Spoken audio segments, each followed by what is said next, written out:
네, 오늘 국회에서는 국회 정무위원회가 긴급 개최됩니다. 긴급 질의, 현안 질의를 하기 위해서인데요.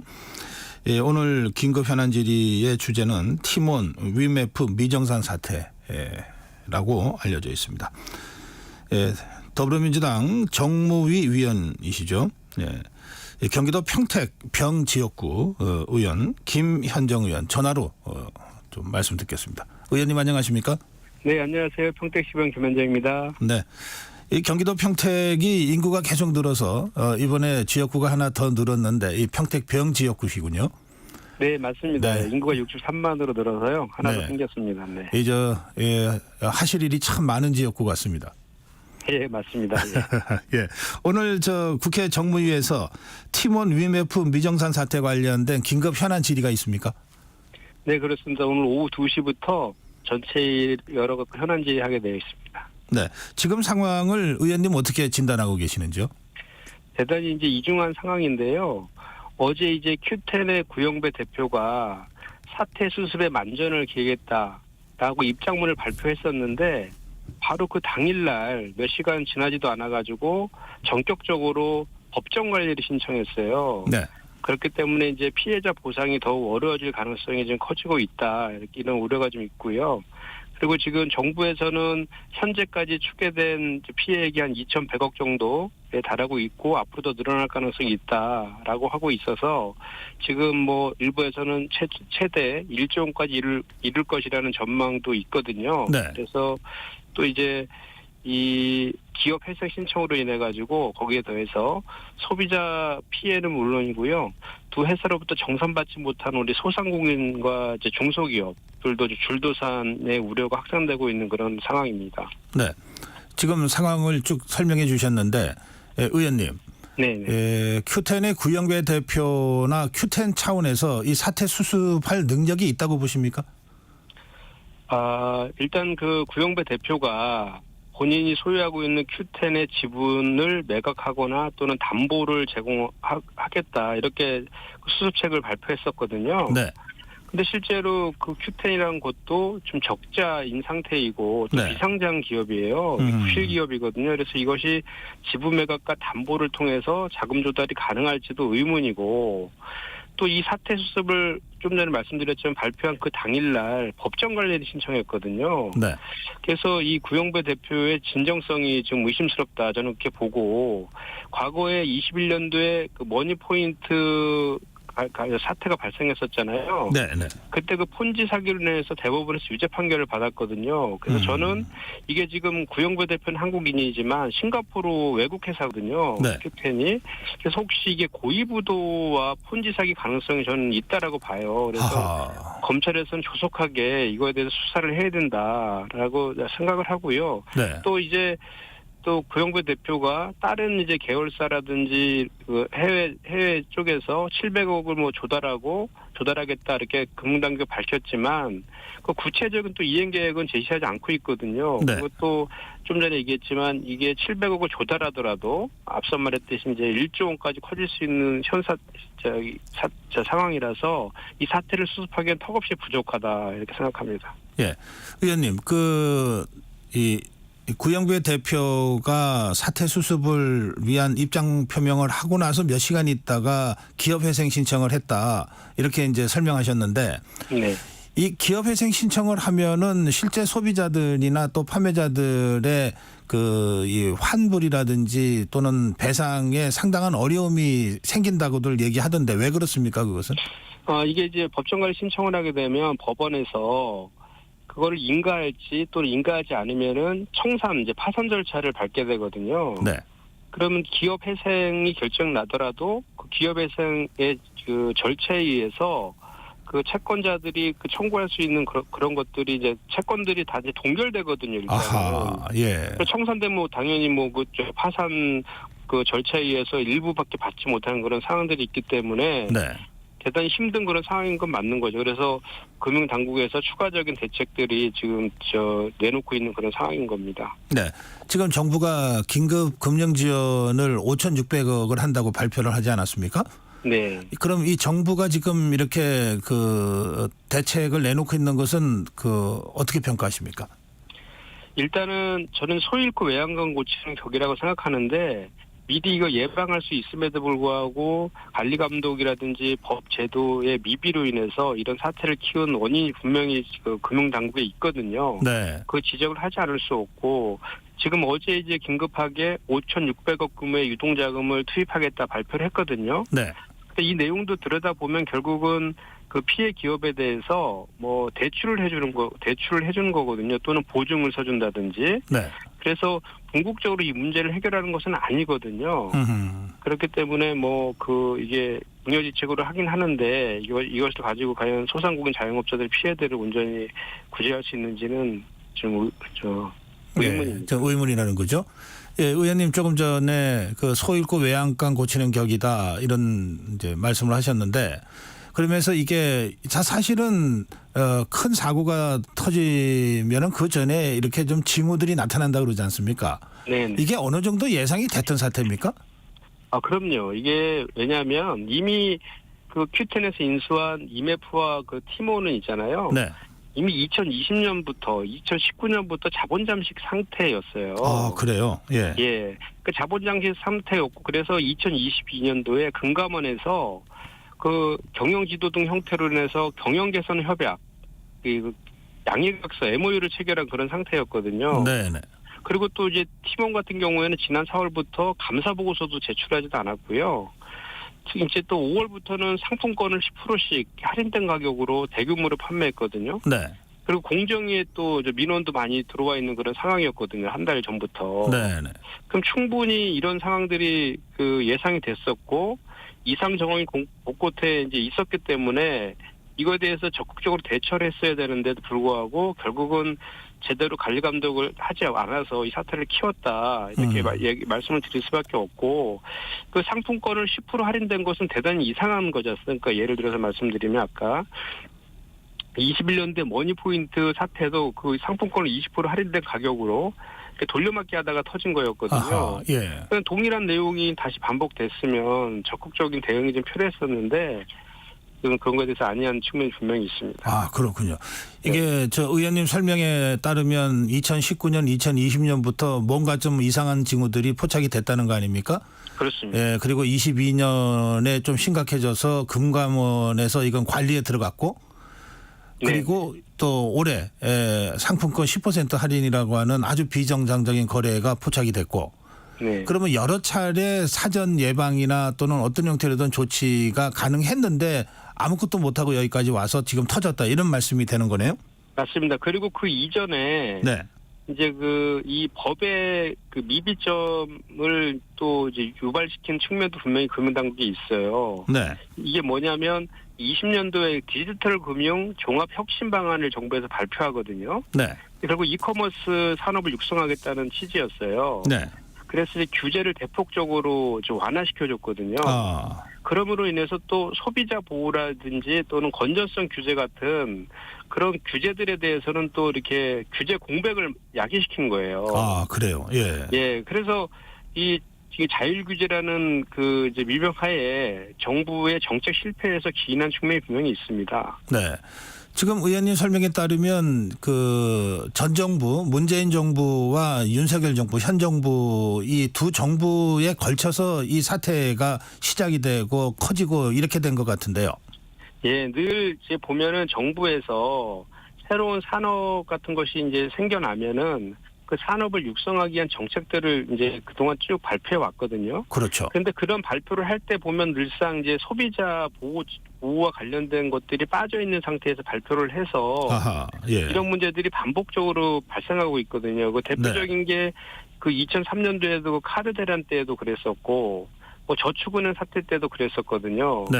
그래서 이런 이제 정부 당국에서 산업을 육성하는 것도 중요하지만 그 소비자 보호 측면도 간과해서는 안 된다. 이 말씀을 다시 한번 드립니다. 알겠습니다.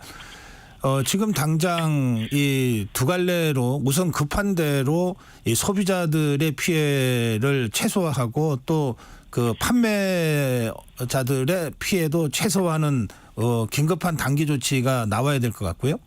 네. 그리고 이제 중장기적으로는 이 Q10 사태 전체를 어떻게 이 피해를 최소화하면서 잘 수습할 거냐. 이제 이렇게 좀 나눠서 제가 좀 질문을 먼저 드릴게요. 네. 당장 뭐 환불 요청을 하고 있는 소비자들은 현장에 찾아간 분들은 일부 환불을 받았지만 그렇지 않은 더 많은 소비자들은 아무 대책 없이 지금 기다리고 있어야 될 상황이 돼버렸는데 이 소비자들과 판매자들의 피해의 이 대처는 지금 어떻게 평가하십니까? 일단은 법정 관리 신청했기 때문에 뭐 이제 환불이라든지 뭐 정산이나 이런 것들은 다 올스탑 될 수밖에 없는 그런 상황이고요. 예. 네네. 그리고 이제 여기 티몬과 이메프에서 물건 구입한 고객 같은 경우에는 네. 그 피지사로부터 환불 신청이라든지 또는 할부 처리 항변권을 행사하면 돌려받을 수 있었거든요. 네.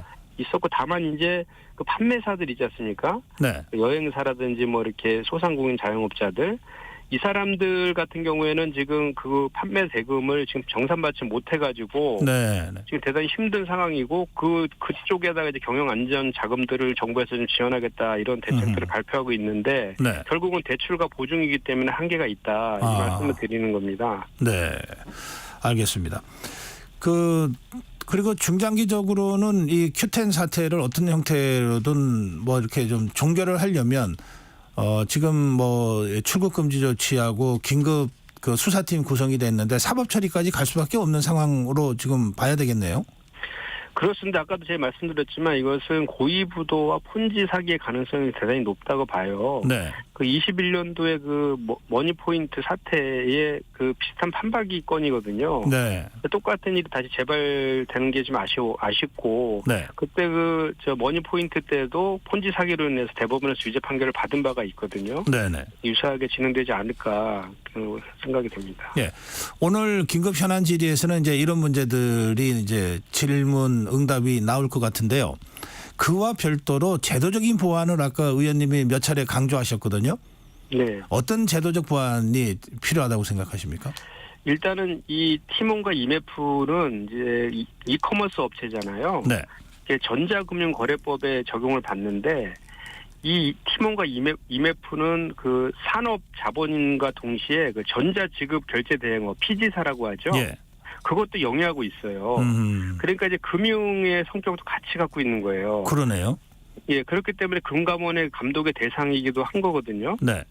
근데 이제 아까도 제가 말씀드렸지만 이 금융당국에서는 그동안 이제 산업의 육성에만 초점을 맞춰가지고 그 소비자 판매자에 대한 보호에는 노력을 기울이지 않은 그런 측면이 있어요. 네. 그리고 이제 이런 이제 금감원의 관리 감독 미비 등에 대해서 좀 저희가 좀 따져야 될 것 같고 네. 또 하나는 이제 다시 이런 일이 재발되지 않도록 법 제도 개선이 좀 필요한데 이런 문제가 발생하는 주된 원인을 보면 두 가지에서 기인한 측면이 크거든요. 네. 첫 번째는 티몬과 이베프가 그 자금 정산하는 대금 결제하는 그러니까 네. 자금 정산하는 것과 회사 자금 있죠. 네. 이 두 개를 구분해서 있지 않고 혼재해 있어요. 지금 막 섞어서 쓴 것 같죠? 예. 예, 섞었었죠. 네. 그렇기 때문에 고객한테는 물건을 판매하면 2, 3일 만에 카드사로부터 결제를 받는 반면에 네. 판매사한테는 40일에서 80일이 지난 다음에 판매 대금을 입금하거든요. 예. 이게 정산 주기가 이렇게 차이가 40일에서 80일까지 있는 거예요. 네.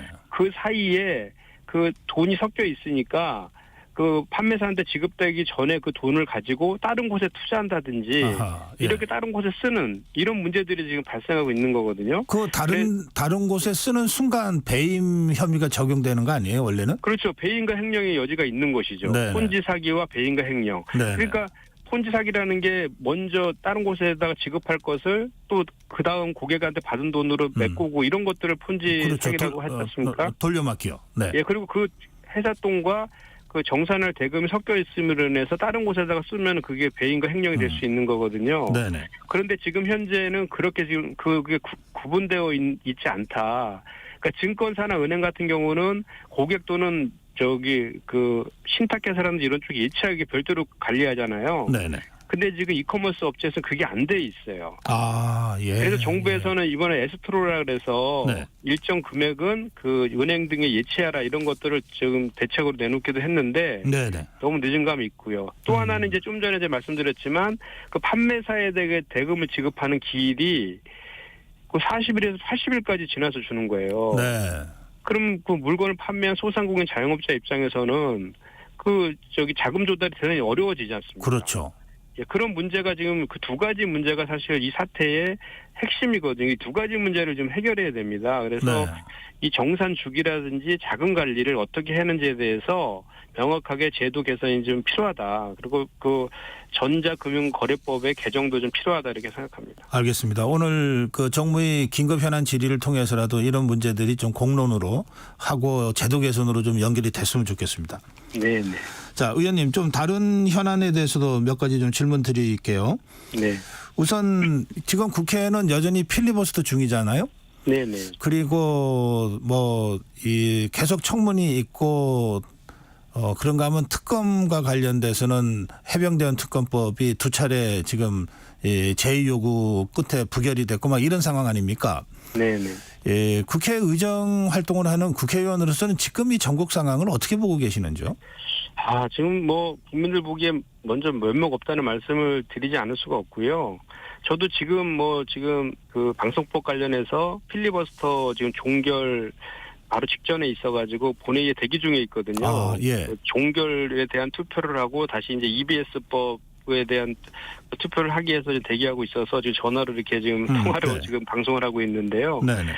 참 답답합니다. 이게 지금 벌써 이 거부권 행사가 15건입니다. 지금까지 역대 뭐 최대인 것은 이미 다 주지의 사실인데 이게 결국은 이번 총선에서 이런 이제 국정 기조를 좀 바꾸라는 거에 대한 국민들의 심판이 있었던 것인데 여전히 윤석열 대통령이 국정 기조를 바꾸지 않는 데서 기인한 측면이 전 대단히 크다라고 봐요. 네. 그래서 이제 이번에 한동훈 대표가 새로 신임 대표로 이제 선출이 돼서 약간 당정 관계가 바뀔 것이라는 기대도 좀 있지만 여전히 그 뭐 당대표 된 다음에 최혜병 특검법에 대해서 그 뭐 맞서서 싸워라 뭐 단결하라 이렇게 얘기하는 걸 봐서는 과연 이게 그 당정 관계가 제대로 바뀔 수 있을지 우려의 지점도 분명히 같이 있습니다. 네. 지금 한동훈 대표가 나서서 좀 전국 운영에 좀 방향을 틀어줬으면 좋겠다 이런 취지의 이제 말씀을 하신 건데요. 네.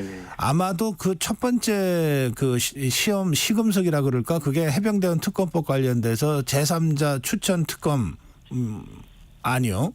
네. 이 문제와 관련해서 더불어민주당 쪽에서 기존 입장은 그 제3자 추천 특검 반대인데 그리고 더불어민주당이 추진했던 특검만이 그 올바르다 이런 입장이었는데 더불어민주당의 입장 변화가 혹시 가능할까요? 뭐 좀 가능성이 있다고 봅니다. 그러니까 지금 다시 저희는 뭐 최혜병 특검법을 다 추진할 것인데 이제 한동훈 대표가 그 전에 이제 제3자가 추천하는 대법원장 등이 추천하는 방식의 그 대안들을 얘기한 적이 있었잖아요. 그렇죠. 근데 그 언론에 대고만 얘기했지 구체적으로 그 대안 제시를 한 적은 없어요. 네. 그런 대안을 제시한다라고 하면 그거에 대해서 논의할 수 있는 논의는 분명히 가능한 것이고요. 뭐 제3자 추천 방식이라든지 또는 상설특검도 하나의 가능성으로 검토할 수 있을 것이다. 중요한 것은 최혜병 순직 그 수사 외압 사건에 대한 진실 규명과 재발 방지 아니겠습니까? 네. 그런데 이제 과연 이제 한동훈 대표가 과연 그렇게 할 것인가에 대해서는 또 좀 의문인 것이 지금 이번에 당대표 선거 과정에서 확인됐지만 윤한 갈등이 지금 대단히 존재가 되어 있고 친윤 후보라고 했던 원희룡 후보 당시 후보는 선거 과정에서 뭐 결사적으로 최혜병 특검에 대해서 어떤 방식으로든지 해서는 안 된다. 이것이 결국은 대통령 탄핵으로 갈 수 있다라고 결사적으로 반대했었잖아요. 네. 거기다 더해서 또 한동훈 대표도 대표가 된 이후에 좀 전에 얘기한 것처럼 이 최혜병 특검법에 대해서 막아야 된다라고 부결을 호소했지 않습니까? 네. 그래서 이런 기류들을 읽었을 때 과연 그 대안을 제시하고 협상을 할 것인지에 대해서 좀 약간 회의감은 듭니다. 알겠습니다. 의원님 그 시간이 다 돼서 마지막 질문이 될 것 같은데요. 이 해병대원 수사 외압과 관련해서 지금 국민의힘의 권성동 의원은 이 공작 의혹을 제기하고 있고 더불어민주당의 장경태 의원은 그게 사실이 아니다. 뭐 이렇게 지금 공방을 벌이고 있는 상태인데 혹시 네. 이 문제에 대해서는 의원님 어떤 입장이신지요? 저는 그 본질을 봐야 된다고 생각해요. 그 내용이 중요한 것이지 그 누가 했다라는 게 중요한 건 아니지 않습니까? 그래서 메신저를 공격하는 방식은 문제 그 사태를 본질을 보는 것이라고 생각하지 않고요. 네. 중요한 것은 좀 전에도 말씀드렸지만 이채영 순직 사건과 관련해 가지고 지금 윤석열 대통령을 향하고 있는 많은 정황들이 나와 있는 상황이고 살아있는 권력에 대해서는 그동안 늘 특검을 통해서 진실을 규명해 왔지 않습니까? 그래서 저는 이런 공방보다는 오히려 진실규명을 해서 여야가 그러니까 서로 간에 간극이 있는 예를 들어서 특검을 누가 임명할 것인가 이런 거에 대해서 생산적인 그 논의를 통해서 이제 합의점을 찾아가는 노력들을 할 때가 아닌가 이렇게 생각합니다. 알겠습니다. 지금 국회 상황이 급박해서 이 국회 본회의장에서 대기하시면서 저희랑 전화 인터뷰를 해 주셨습니다. 오늘 말씀 잘 들었습니다. 네, 감사합니다. 네, 더불어민주당 김현정 의원이었습니다.